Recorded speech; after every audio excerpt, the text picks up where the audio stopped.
Lucas Riggs thought he was untouchable, rich, arrogant, and above consequence. But when his obsession with photography turns into something far more sinister, he learns the hard way that art may live forever, but some things simply never die. What's that? You want to be scared?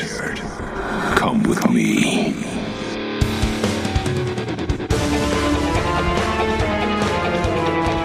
You will experience tales of horror, ghosts, and death. It is not recommended for the weak at heart. Listen in the dark.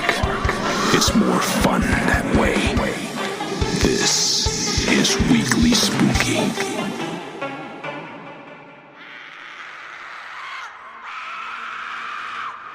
Hello, my spookies. It's Wednesday, and you know what that means. It's time for a little spooky in your weekly. I'm your host and narrator, Enrique Couto, and tonight's story is a bit of sick and tumultuous terror I know you're going to enjoy from friend of the show and prolific author Travis VanHoose. But before we get to that story, I want to say thank you all so much for joining us tonight and for allowing us to make your week a little bit creepier in the best way possible. If you haven't already, please subscribe on your favorite podcasting app because you do not want to miss all that we have in store for you. And while you're over at Apple Podcasts and Spotify, leave a 5-star rating. It really does make a big difference for the show. And if you love what we're doing and want to support us directly, go to weeklyspooky.com/join. For as little as $1 a month, you get 2 bonus shows every month, exclusive audiobooks, creepypasta readings, and so much more at weeklyspooky.com/join. But as for tonight, some people think they can do whatever they want, that the world is theirs to step on, break, and toss aside. But what if the things they hurt could hurt them back? We're going to meet a young man named Lucas Riggs who had everything: money, a fast car, and a hobby that made people squirm. See, Lucas wasn't like other people. He had a fascination with roadkill. But one night on a lonely road, Lucas is going to realize his macabre interest may just come back to bite him. So get comfortable, get cozy, and get ready for a relaxing ride down a dark highway where things are not exactly as they seem. We'll meet up with Lucas and find out exactly what happens right after this.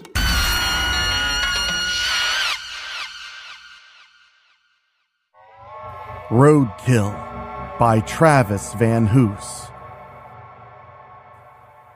Lucas Riggs was on top of the world. For years, he had struggled to make it as a professional photographer, a career he believed he was destined for. Yet, he had never made a sale like the one he had just closed. He attributed his sudden success to the unorthodox and disturbing subject matter of his latest series of photographs. Multiple buyers had placed competitive bids on the series, resulting in a crisp check for $100,000 folded neatly in his back pocket. It's been a long time coming, Lucas thought. He always knew he was talented and could hardly believe it had taken until age 33 to get his first big break. He had flown home to Ohio with a shit-eating grin plastered on his face. He was eager to spread the word of his good fortune. His few friends would refer to him as arrogant. They believed he expected the world to hand him everything on a silver platter, and his obsession with status defined him. They all knew he was living life on his parents' dime. Those in the art world despised him. Lucas had a habit of dismissing their work as amateurish and lacking inspiration, even though he had not sold a single piece since college.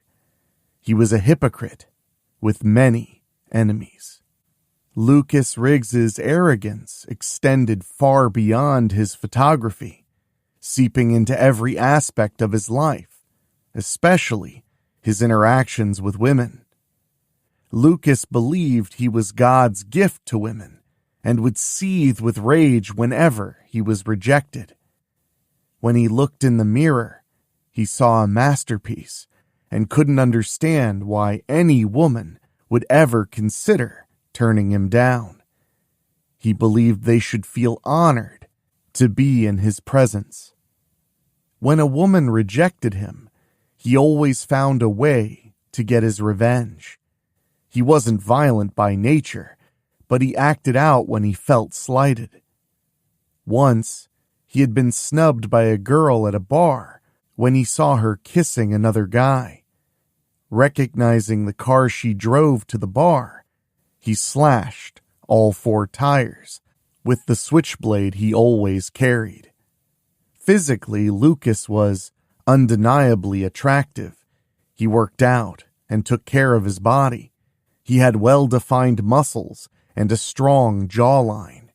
His arms were covered with expensive tattoos. His smile revealed full lips, perfect teeth, and deep dimples. His eyebrows and lashes were dark and striking, framing his hazel eyes. His hair, short on the sides and tousled on top, seemed casually perfect, though he spent at least half an hour each morning creating the just rolled out of bed look. Rolling down the window of his red BMW, Lucas lit a cigarette and cranked up the stereo. An old rock tune blasted through the speakers as he drummed his fingers in time with the music on the steering wheel. The cocaine he had snorted in the airport parking lot was still coursing through his veins, and his buzz was keeping him sharp and jittery. He couldn't wait to get home, to keep the party going. The night stretched on as he drove down an old road known as Route 747 that led to Riggs Manor, where he lived with his wealthy parents. He had the guest house to himself and rarely engaged with his mother and father. In his mind, their only purpose was to fund the extravagant lifestyle he had been accustomed to since birth. He never said it out loud, but he couldn't wait until they died so he could inherit their fortune, something he felt he was entitled to. Lucas's father was a day trader, and his mother was a famous lifestyle blogger. Together, they brought in nearly $30 million a year. Lucas couldn't understand why they lived in Ohio. He continuously encouraged them to relocate to the West Coast, but they refused, explaining that they loved the tranquility of their small Ohio town, Hobbs End, believing it kept them grounded. They feared moving to a big city would change them and challenge their humility. Mr. and Mrs. Riggs knew they were solely responsible for Lucas's behavior. They spoiled him as a child and often discussed cutting him off to find his own way in the world, but neither of them could bear the guilt of actually doing it.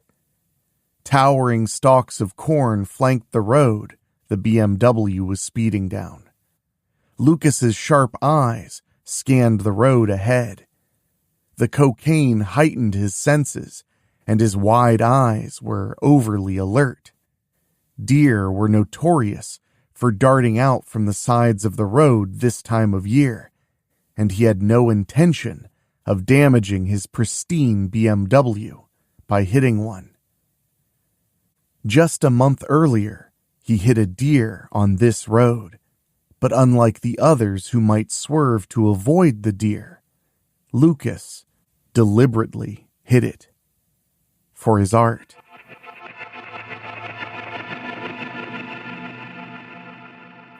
An art professor once told Lucas that there is beauty in everything, even death.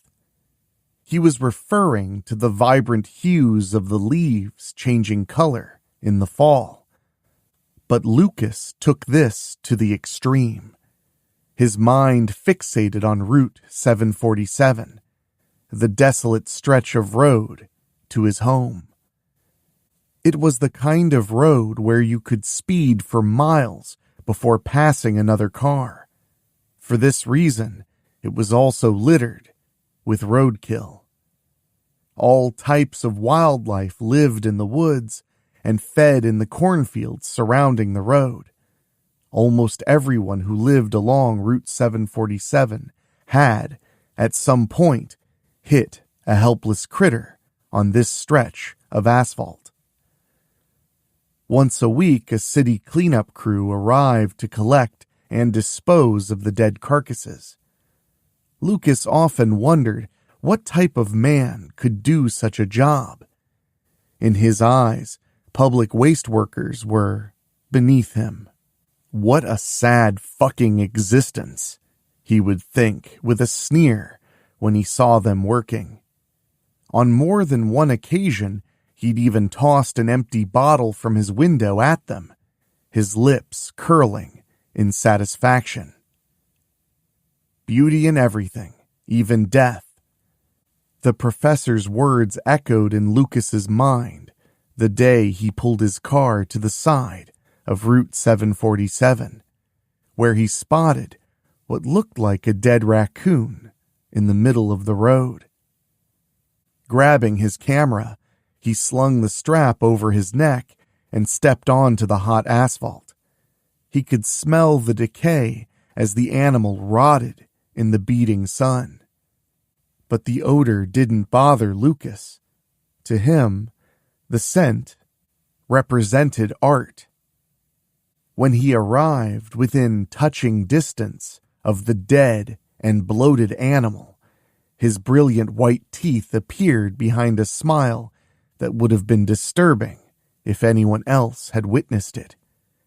Large black flies buzzed around the rotting corpse, and maggots were already feasting on the critter.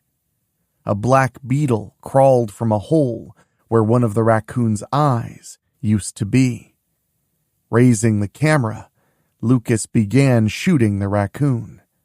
The camera clicked, and the film inside rolled as Lucas collected photograph after photograph.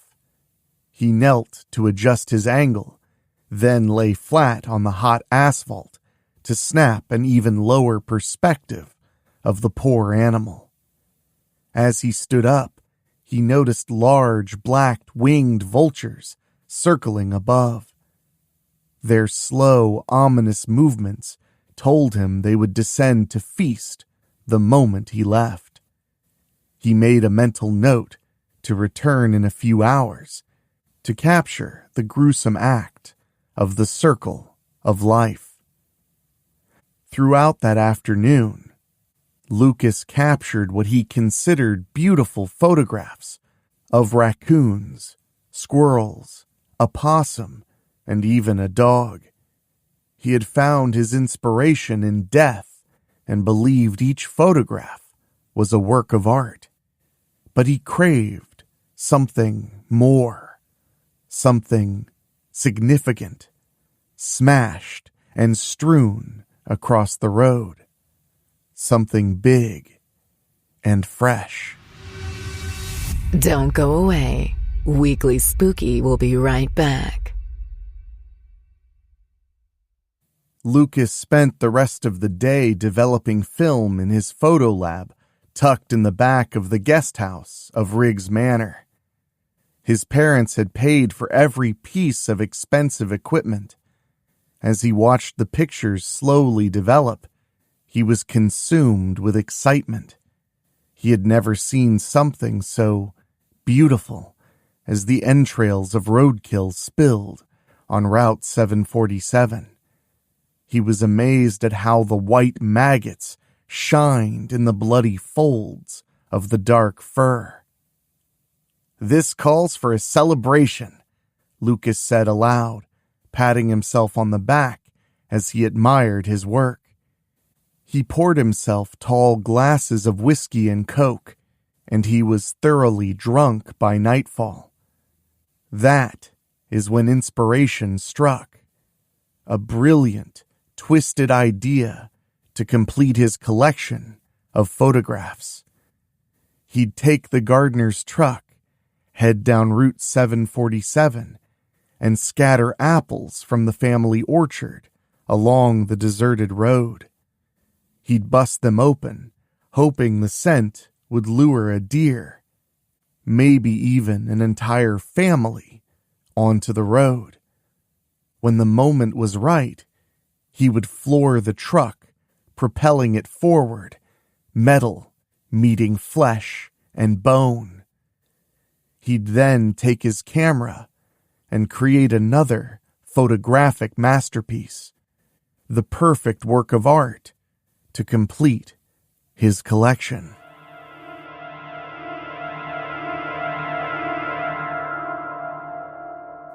Returning from his art exhibit in California, Lucas hadn't seen a single piece of roadkill on Route 747. He was still 30 miles from home and eager to tell his parents about his good fortune, letting them know he would relocate to California.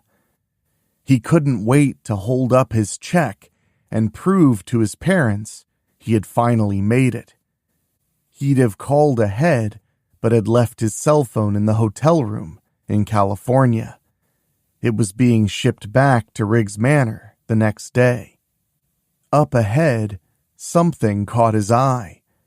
This time, it wasn't roadkill. It was a woman, a stunning woman.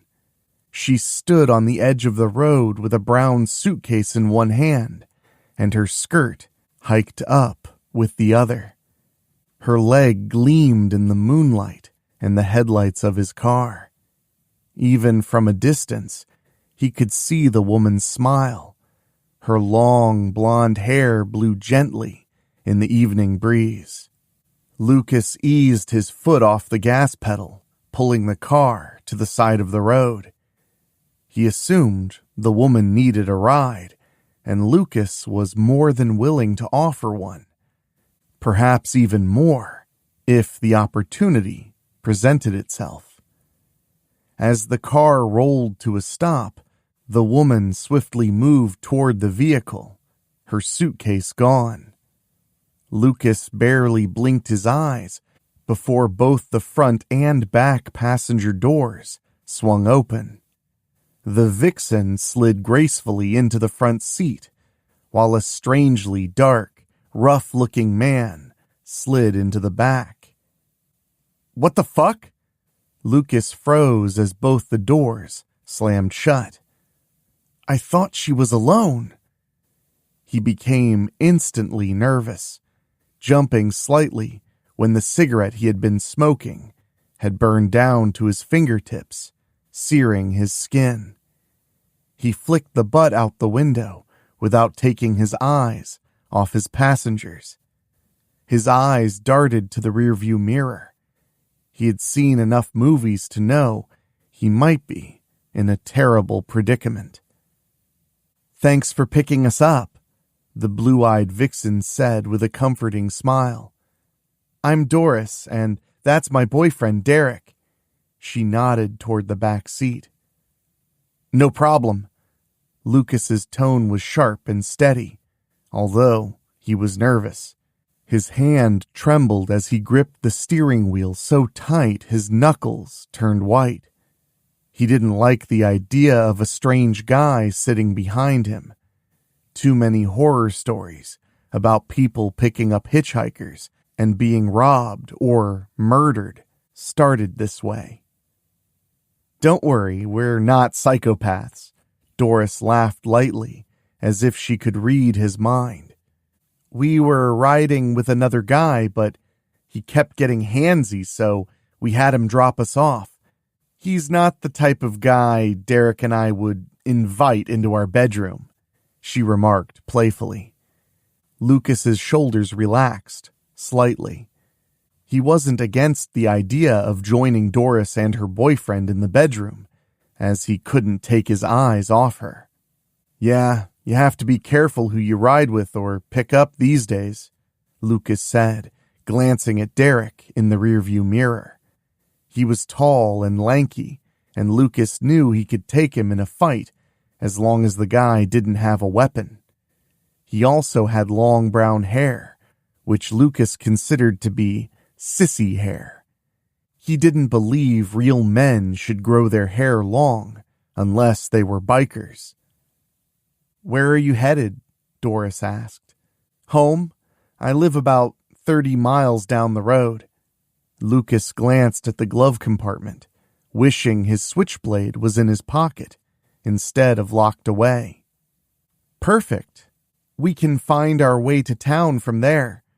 We're just trying to meet up with some friends.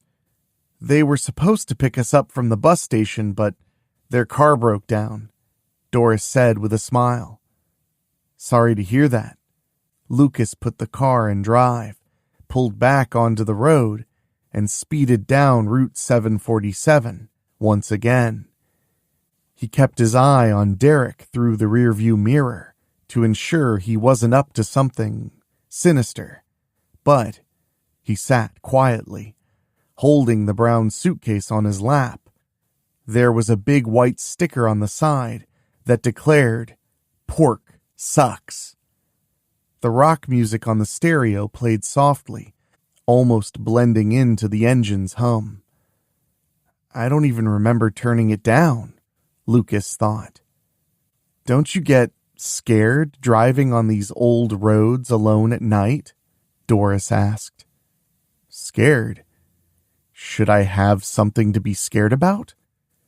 Lucas knew the cocaine buzzing through his system was most likely making him paranoid. He shook off the creeping anxiety, but remained on guard. "Not really. I like the seclusion. It's beautiful out here," Lucas replied, focusing on Doris. He prayed that she didn't hear the tremor in his voice. This time he couldn't hide it. Something was off about the couple, but he couldn't put his finger on it. He regretted picking them up, but couldn't think of a way to politely get them out of his car. So he stepped harder on the gas pedal, speeding up to get to his house as soon as possible. "I just think it's creepy out here," Doris said, her voice soft. She crossed her legs in a deliberate motion, and Lucas couldn't help but notice. "We heard strange sounds when we were standing alongside the road. I started to imagine spirits lurking in the woods or cornfields," she laughed nervously. "I've never seen a ghost out here," Lucas scoffed. He didn't believe in such foolishness. "I drive this road almost daily, and the grisliest thing I've seen has been roadkill. No ghosts," Lucas replied calmly. "Really?" Doris asked. What the hell does she mean by really? You're not safe yet. Weekly Spooky will be right back. A sound came from the back seat. It was slow, heavy breathing. If that dude is masturbating behind that suitcase, I will be pissed.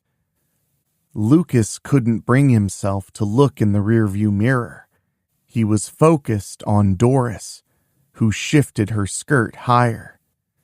Lucas was sure she was intentionally giving him a show. "Yeah, I hit a deer out here a few weeks back. Tore the shit out of the front hood of the truck I was driving," Lucas said, his voice thick. He felt himself growing hard. He didn't know if it was because of Doris or from remembering how beautiful the dead deer had been when he smeared it across the road. He could still remember that night as vividly as if it had happened yesterday. After scattering apples along the pavement, Lucas pulled the gardener's beat-up green truck to the side of Route 747 and waited with the headlights on. He knew most deer were reckless when it came to light. People said they ran straight toward the light, as if they were drawn to them like moths to a flame. Lucas didn't have to wait long. From the edge of the cornfield, a large deer had emerged, cautious but curious, its legs moving hesitantly across the grass before stepping on to the pavement. It placed its nose against the concrete, sniffing the broken apples on the asphalt. Tapping the apples with its nose, it lifted its beautiful head to stare directly at Lucas and the truck. Then hunger won over fear, and it dipped its head again, nibbling at the apples. Tightening his seatbelt, Lucas eased the truck to the center of the road. The deer didn't seem to notice or care. He pressed the gas, slowly at first, then harder. The deer looked up with only a few seconds left to escape, but was frozen in the headlights. Lucas hit the accelerator, colliding with the deer. He heard the sickening thud, followed by the scrape of the body hitting the bumper as it flew up and over the hood, before landing on the pavement. "Fuck yeah!" Lucas screamed, spittle flying from his lips. He slammed on the brakes, coming to a screeching halt. He placed the truck in park, opened the door, and ran to the deer. It was twitching and making horrible sounds. It was still alive, struggling to get up, but Lucas could see one of the legs was broken and bleeding, nearly torn from the hip. Blood was pooling around its mangled body, but that wasn't enough for Lucas. He wanted more. Slick blood, torn flesh, and twisted organs. Lucas was panting as he jumped back into the truck, put it in drive, and floored it. He felt the dull crunch as the tires rolled over the deer. The brakes squealed as he put the truck into reverse, backing over the deer. This time, the tires crushed its skull and tore its flesh from its bones. Its guts smeared across the road. Lucas killed the engine, grabbed his camera, and ran to the deer. It was still twitching, barely alive. His hands trembled with excitement as he began snapping photos, each one more beautiful than the first. It was the most incredible work of art he had ever created. Amid the frenzy of his work, he didn't hear the faint cries from the cornfield, a noise that was both animalistic and disturbingly human.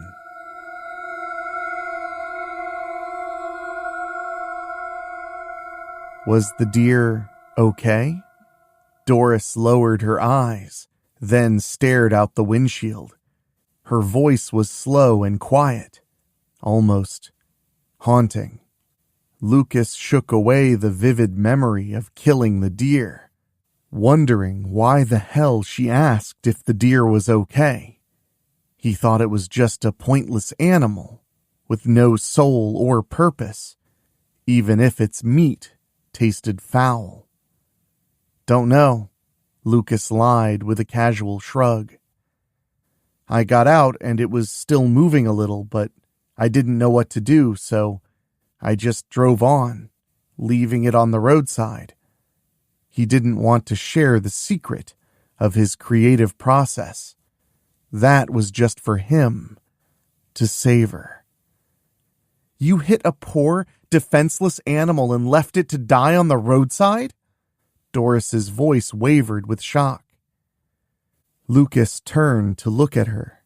Her eyes, which had been a beautiful shade of blue, now appeared almost entirely black, as if her pupils had dilated, erasing all color. It had to be the faint glow from the stereo display, playing tricks on him. Lucas glanced into the rearview mirror and was pleased to see the guy in the back seat staring blankly out the window, uninterested in their conversation. He reached for his cigarette in the center console, grabbed one, and placed it between his lips. "Do you mind?" he asked. Doris shook her head slowly. Lucas lit the cigarette, taking a long drag to calm his nerves. "It was just an animal," he muttered, wanting to change the subject. He tried to switch the conversation to see if the couple was interested in going to his guest house to party for a bit and let Doris show off more of her legs. His mind flicked to the fat check in his pocket. He was no longer afraid of the situation. He wanted to celebrate his big win. "Just an animal? What the hell do you mean by that? That deer was a living and breathing organism. It had a family and friends. It even had kids!" Doris screamed in rage. Lucas almost laughed at the absurdity. He assumed she was an animal activist or a dirty hippie. He hated hippies. He nervously took another drag of his cigarette, noticing the sincerity in the girl's eyes. At the same time, he once again heard the man in the back seat, breathing heavily. "It was a deer, just an animal. No harm was done," Lucas said flatly. He glanced in the rearview mirror as fear crawled up the back of his neck.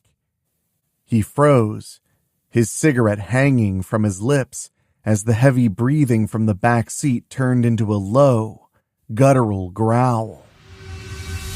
You're not safe yet. Weekly Spooky will be right back. Lucas's heart pounded in his chest as sweat pooled under his armpits. "It wasn't just a deer. It was my father!" Doris screamed, her voice trembling with fury. "What the fuck?"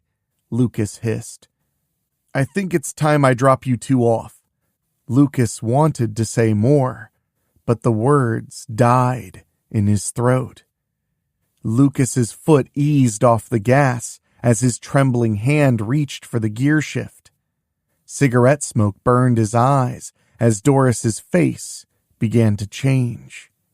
Her soft, porcelain skin faded, replaced with coarse, bristly brown fur. Shocked, his cigarette fell from his lips, landing between his legs. He slammed the brakes as her long blonde hair morphed into a thick, brown pelt sprouting from her scalp. Lucas didn't want to believe his eyes as he stared back at Doris's unblinking, black as tar eyes. Doris, the woman, was no longer sitting next to him, replaced by something else. The growling from the back seat increased.